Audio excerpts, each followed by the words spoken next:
Deadpool and Wolverine is the latest in the vast quantity of Marvel Studio movies. This one, though, is something a bit special. But is it any good? It's the third outing for Deadpool, which sees him team up with arguably the most popular character in Marvel, Hugh Jackman's Wolverine. Before we carry on, know that this is a totally spoiler-free review, so I'll keep things as vague as possible in the story and details department. To avoid any doubt, I won't do my usual story breakdown. It's basically Wolverine and Deadpool kicking ass, swearing, making jokes while saving the world or universe. And that basically is the real appeal here. And it was absolutely reassuring that the trailers for this basically pull no punches. You want action? Check. You want heaps of violence and blood? Check. You want a laugh? Check. You want lots of creative swearing?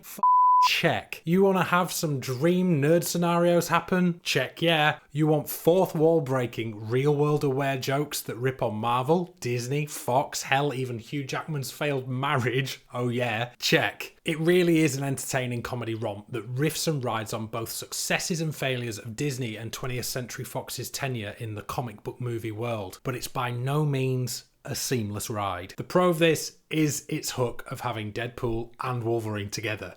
It's spot on. Not a second of their time together feels boring. It's actually akin to a properly good buddy cop movie with all the trimmings that come with that genre, and then some. That X factor of two character actors creating great moments by just being together is so present, and you can tell that they know it. Parts of the film do feel a bit sketch show-like, with these two characters bobbing from place to place only to end up being alone together to either fall out and fight, attempt to get along, or push the story forward. What was surprising is that at points both these characters have some significant depth. We've seen films where Wolverine has fought with his demons so well, so you'd think this might feel tired to deal with here, but it feels spot on and creates a bit of levity in a film that is constantly throwing jokes at you. In fact, one scene in a car has Hugh Jackman deliver a moment that sent shivers down my spine as his anger boils up. It was just great to watch. It's followed up by a pretty creative full-blooded fight scene contained in a car. Story-wise though, it does have some key downfalls, and I don't think it's fully all the fault of the film, but comic book films that have come before it. Even though they keenly poke fun at the multiverse, and at one point comment on the lowest point in the MCU, it's hard to ignore that it leans heavily on a multiversal plotline that is very convoluted. The inclusion of the TVA and this no-stakes problem it consistently delivers for me has just worn me out, regardless of satire. The multiversal angle also just lets writers get away with just ejecting our characters to some other place and not really caring about where they shoot.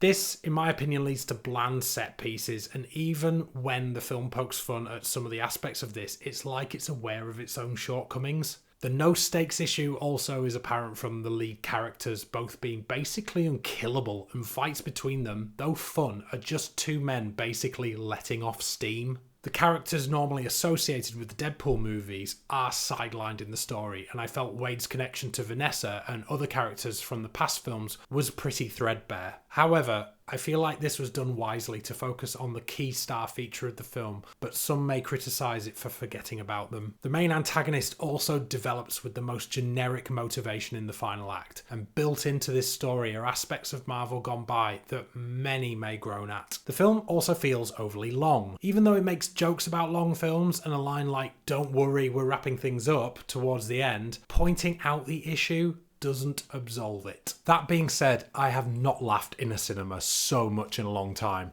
and not just at jokes but at clever action moments and creative choreography that gave me that great feeling of seeing something inventive on screen. Ryan Reynolds is just so great as this character, and the fact he enjoys it so much shows. Hugh Jackman is similarly just note perfect in his deliveries as Wolverine, and it's great to see him really unleash as this character in a comic book and fittingly comedic fashion. I also really enjoyed Emma Corrin as the antagonist Cassandra Nova. Even if her written motives are a bit yawn-inducing, her performance is excellently eccentric. Having recently watched Succession, I enjoyed seeing Matthew Macfadyen here too, even if again his character's motives are a bit bananas.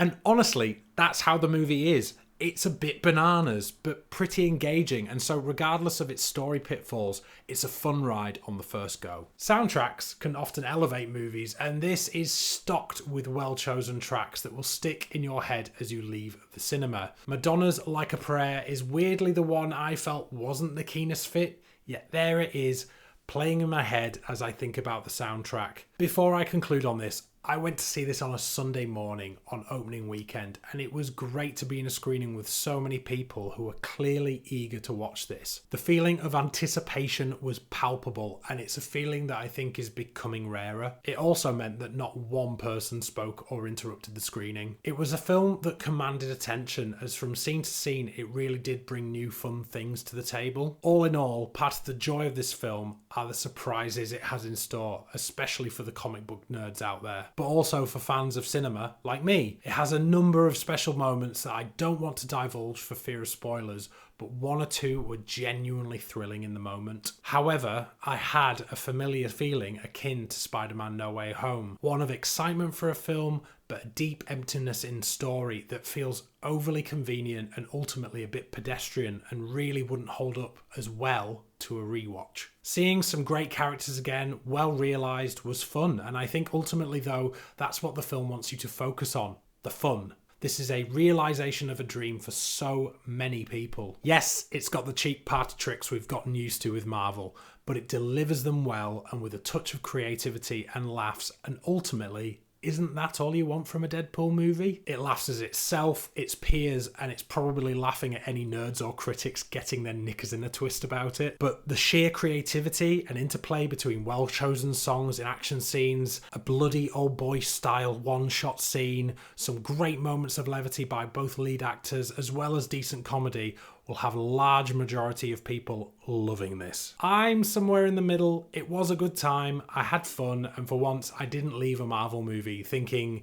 it was a waste of my time. And that's it for Deadpool and Wolverine. Thank you for watching. If you enjoyed this video, please like and subscribe and say hello in the comments, or try one of these videos, and I'll see you on the next one. Bye.